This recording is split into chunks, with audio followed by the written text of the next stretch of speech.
Yan na mga katrivia. Yung ating isang red bag. Ganyan kaganda pagkakulong-kulong. Yan ang isa sa the best pagka po ito ang service mo, panghakot ng kalamansi. Pwede rin naman siyang pang service pang tao, maginhawa at saka maluwag. Kaya yan napasadya po natin mga katrivia. Iatid na po na natin sa bahay. Buti na lang at nakisama po yung panahon at hindi po umulan.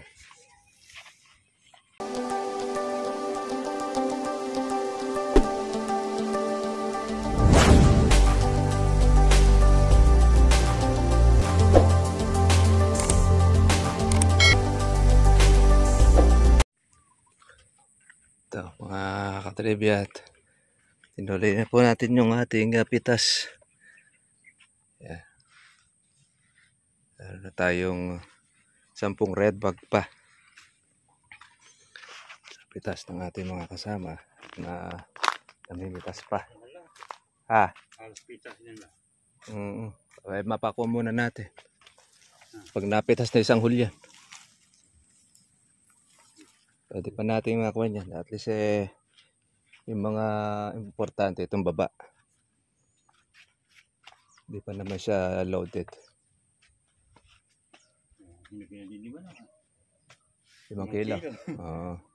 Ako tila hinugit dahil kawan mga berdip Tsaka nakakuha siya, naaagad. Pagka kasama ko bukas, call mo, konti ka muna dyan. Ito dyan, okay lang yan, napitas na yung babae. Hindi na masyadong kuha niya. Titirahin. Titingnan mo lang bukas. Nung makapalambungan nito, nadali na tayo ngayon pang napitas na. Maghihirap muna sila sa ibabaw niya. Tsaka di niya pipitasin pa yung mga kuha at maliliit. Napitasan na. Ito mga ka-farmers, kumuha rin po ito ng itong unang pitas. Maabot din po ng 45, 46 na red bag. Itong ating nakuha rito. Pero meron pa tayo sa ibabaw. At mapalaki-laki na muna natin ng kaunti yung ating mga natira.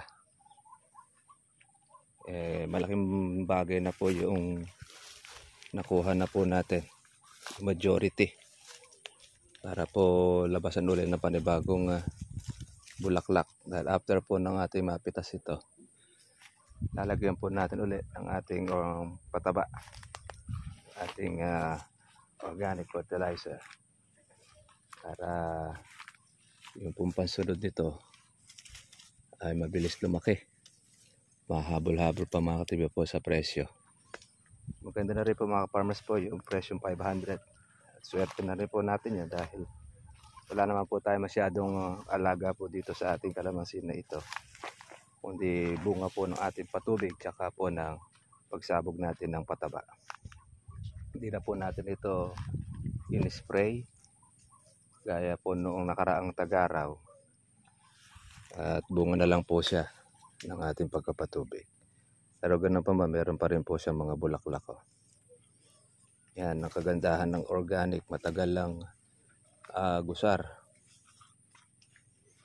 Matagal mo siyang pinakikinabangan. Hindi isang bungahan lang, kundi bagkus dire-diretso kanyang pamumulaklak. Kung itong hahalawin natin siya uli, meron ulit tayo makukuha. Pero palintog-lintog muna natin ng kaunti. Dahil kapipitas lang naman halos. Para po yung sumunod ay maganda-ganda po ang ating makuha. Talagang hindi nawawala na mayroong kawatan, mayroong magnanakaw. Talagang ganon. Sa hirap ng buhay na yan, at lalo na't marami pong addict dito sa aming lugar, talagang yan po ang pagpipiestahan ko. Alin yung may bunga, ay talagang yun ang kanilang pupuntahan. Kaya naman, ay talagang pagbabantay talaga kailangan.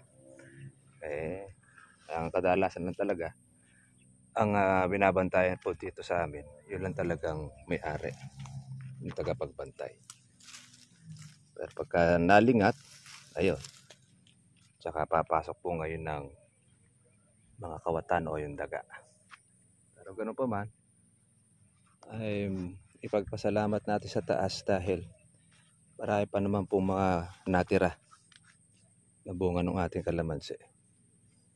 Kaya susunod po niyan, nakuha na po ang lahat ng ito, ng mga alanganin, ito ng mga tumbungan ng September na yan. Next naman po ang ating pagpapabulaklak.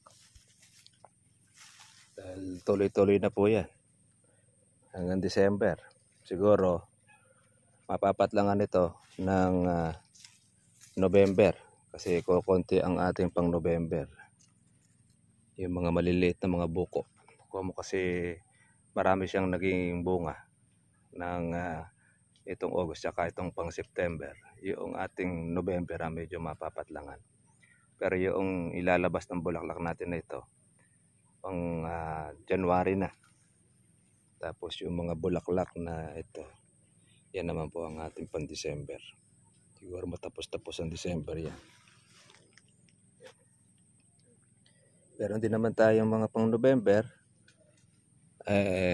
kokonti lang yan. Siguro, pangkuha na po yun, pang maintenance. Pwede natin pangkuha po sa panggamot, pang spray sa kanya. Pagkatapos, pwede na rin po doon sa pagpapatubig. Dahil ang November po ay, umisan, yan po ay mahal ang presyo. Umisan naman, nag-uumpisa yan, buwan po ng October. Itong sa atin na ito, hindi na pwedeng paabutin ito ng October. Dahil ito, mga isang linggo lang ito, malintog na ito. Ang kalamansi kasi mga katribya, mula po doon sa alanganin ng laki, basta ito po ay nabawasan na, mabilis lumaki po yung pansunod. Dahil wala na siya magiging kalaban, nakuha na po yung una pong pitas. Pagkatapos, lalaki naman po yung pansunod. Kaya yun ginagawa po natin pagka sobrang dami ng bunga ng kalamansi. Kailangan sa unang arangkada, mapitas na po ng lahat ng mga malalaki para yung pong pansunod natin ay hindi po siya makotsok o maging bulito. Kasi pag yun ay hindi po nakalaki mga katribya, magiging bulitog siya, hindi na lalaki, kikinis lang po ang balat. Ayun, doon na nga po kumisan na re-rejectin ng ating buyer. Kaya maganda na po yung naging bunga ng ating kalamansi. Yan, may libre pa rin po tayong kahoy. Ayan, o. At least, gawa na siya. Sa kabila naman natin, may mga bukong malilit. Hindi, mahintay na. Maputik yung daan. Para na isang hugasan na lang.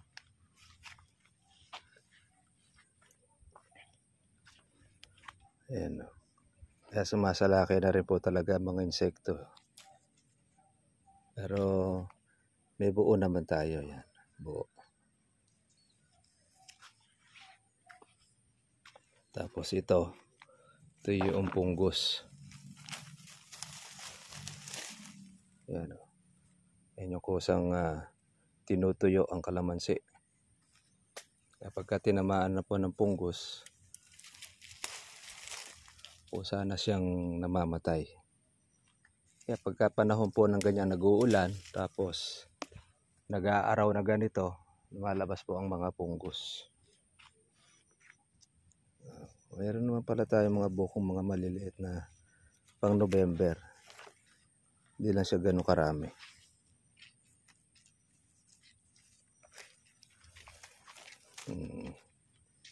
Mayroon na rin pala tayong mga tagtag na yun, na mga bulaklak dati.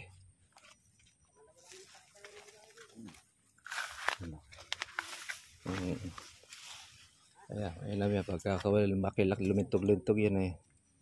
Sa susunod yan, malintog na yan. Ang dami na. Kaya pag susunod na pitas yan, hagdan na. Para makuha yung nasa itaas. Kasi halos nasa baba ang makukuha yan.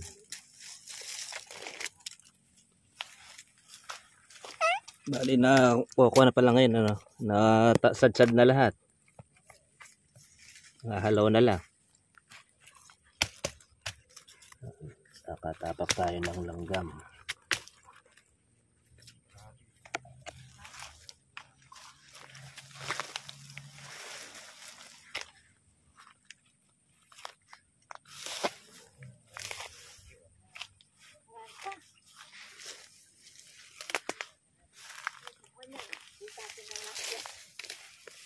Mga isang linggo pati Ajay. Pati ibabaw niya, pipitasin na. Para meron tayong primera. Kasi pagka puro babae, masasagad eh. Ito yung dapo.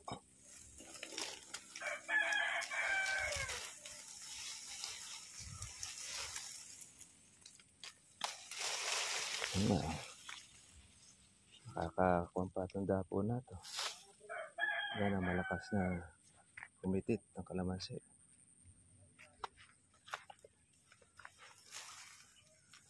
Kaya mabilis na lumaki yung kasunod na eh. Lalo pag ganyang mababa ang presyo eh. Hindi may pataba yung kuwan. Patay yung kuwan. Oo. Naluluto siya pagka mayroong pataba. Kung patapang kasi pataba tsaka asin. Kaya madali siyang mabulok. Ayan. Hindi ka spray ng spray. Yan ang bagong tuklas namin, Ate Aja. Yung lalagyan mo na pataba. Kaya asin. Patay yung damo ha. Makakaminos ka ng para sa malambot. Hindi ka nabibili. Kaya pag mahal ang asin, ay yung pataba na naman na puti ang gagamitin mo. Minsan 10 piso lang ang asin sa palengke. Doon sa truck. Ang kilo. Kaya pagka po mababa ang asin, pwedeng yun ang ating gamitin, ng katribya. Pero hindi po puro asin lang ha. Gagamitin po tayo ng ating herbicide na ginagamit mo ninyo. Kumbaga, isasangkap mo lang po siya para po tumapang po ang inyong damo o yung inyo pong herbicide na gamit. Salip na yung para sa malambot ang inyong ilalagay. Kasi ang nangyayari po sa amin, pagka po mag-i-spray kami, yung ordinaryong herbicide, pag in-spray natin, ang maiiwan doon, yung mga malalambot. Hindi kayang patayin po ng herbicide po yung mga malalambot na damo. Kaya ginagawa namin, nag-a-another panghalo kami ng iba para doon sa malambot. Ngayon, ang ginawa po natin, pinalitan natin ng abono sa halip na yung para sa pangmalambot na gamot, abono pinalit natin, tsaka yung asin. Maganda po ang pagkapatay po ng ating damo dahil pati yung gabi-gabihan na hindi madali rin po numala para sa malambot, nadadali po noong ating pataba tsaka noong asin. Kung kasi po mga katribya po ay maalat, yung pataba rin kasi nakakaluto rin po ng dahon. Kaya nga pag nagsabog ka ng abono, tinamaan yung dahon ng kalamansi ninyo, basa tapos ay hindi po naulan, natutuyo yung dahon po ng kalamansi. Lalo na pag bata ang kalamansi ninyo, paglalagay kayo ng pataba, lalo na po yung pino, yung parang asukal. Pag nadikit ang puno sa kalamansi, mamamatay ang kalamansi. Hindi po dapat na magpapataba ka, bata ang kalamansi natin, didikit natin doon sa puno. Ito mga ka-farmers, matanda na po itong puno na ito. Kasabay na ito ng unang bilhin namin ng kalamansi. Siguro ito baka nasa 20 years mahigit, 20-25 yung puno na ito. Yung isang 30 years nakasabayan doon sa bahay namin kula tatay na gumraduate na, namatay na siya. Ito na nga yun, nakahoy na. Ito po isa pang natitira. Naka yung kabila po na yun. Ay matagal po inaabot mga ka-farmers. Yun po ng ating kalamansi. Yung buhay niya, kaya matagal pong pakikinabangan. Meron man pong matuyo na sanga, kagaya halimbawa ng ganon, pinuputo na lang po natin. Para hindi po niya mahawa po yung kabila. Ngayon, nahahawa na po yung kabila. Kaya yun, unti-unti po siyang natutuyo. Sakit na po yan mga ka-farmers po. Pagka ganyang tagulan, tas aaraw, linikha po siya ng punggus sa mga sanga. Tapos pagka yun ay kumalat na, ayun, natitirahin na niya po yung sanga. Pag hindi po natin naagapan, hindi mo siya naputol, pati po yung kanyang puno ay pag napunta na po sa ugat, diretso na pong mamamatay po yung kalamansi. Kaya malaking puno, kaya niya patayin ng punggus. Kaya tiadya yan, no? Akediche.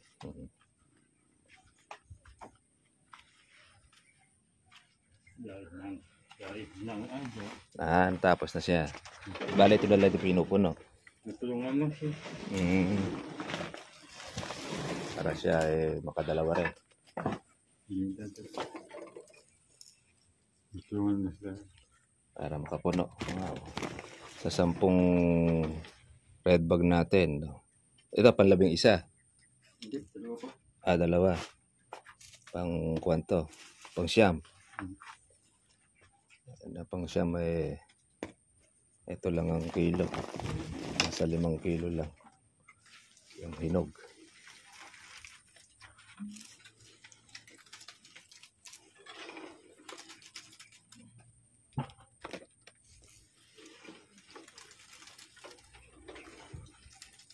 Susunod yan andambyuhin na yan. Marami bang maliliit? Ang October. October no, November. Halos puro ganito yung lahat niya sa may unang pinitasan. Sa may dulo. Lilibutan mo muna yung kalananay, nakakalaton niya. Susunod na lang yun dahil reklamo si nanay at nauna pa yun Isang hulyan daw. Hindi, yun daw muna ang kuwat. Nag-aalala si nanay at baka daw mawala pa tsak malalaki na yung isang hulyan din Ganyan Oo. Mas nauna na yung natira noon yan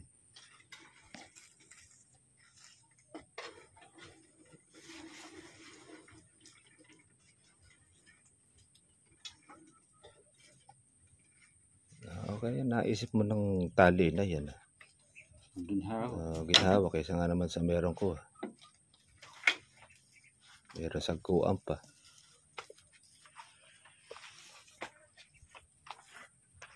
Okay. 30 ko dyan. Okay na yan, bawi na sa kuwan yan. Ayan, nakakatibig po yung kalamansi natin na umabot na po ng 47 po yung nakuhang red bag. Tapos, oo. Hindi. Bakit kita nawa ako sa Luis na namimiss pala yung aksidente na naman. Shoutout natin si Ate Adja doon sa mga fans po doon sa Tagaluyos. Sino? Kung di pa po napitikan po ng mga 15 red bag. Umabot sana ng 60 plus. Yung ating unang pitas. Siyempre ganoon talaga, hindi lahat ay para sa atin. Pero talaga sa mga kawatan. Yung natira naman natin na ito ay medyo palilitugin natin ng konti. Mga 1 linggo lang ang pararaanin. Lalaki na po siya ulit. Mas mabilis na lumaki po yung kasunod kaysa po doon sa unang napitas ngayon. At yun na. Kaya kape mo na yung ating mga tagapitas. Diretso. Mainit. Sige mga farmers, kita na po tayo po bukas. Bye-bye. Namimiss ka ba sa sila? Shoutout natin si Maribek. Kaya pinapanood ka ng iyong anak. Si Maribek. Naku! Yan na mga katrivia. Yung ating isang red bag. Ganyan kaganda pagkakulong-kulong. Yan ang isa sa the best pagka po ito ang service mo, panghakot ng kalamansi. Pwede rin naman siyang pang service pantao, maginhawa at saka maluwag. Kaya yan napasadya po natin. Mga katrivia. Iatid na po natin sa bahay. Buti na lang at nakisama po yung panahon at hindi po umulan.